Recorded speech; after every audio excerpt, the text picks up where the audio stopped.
Good morning. Today I was working on a taxi application. This application is developed on React Native Expo. You can see the application UI.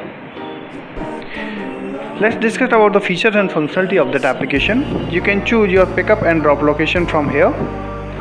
You can choose any vehicles from here. You can book a ride for now or for later. Let's discuss about the rest feature of the application. You can see your previous booking from here.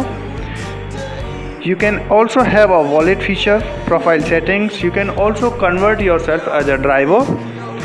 The application also support refer and earn, emergency alarm and push notification features.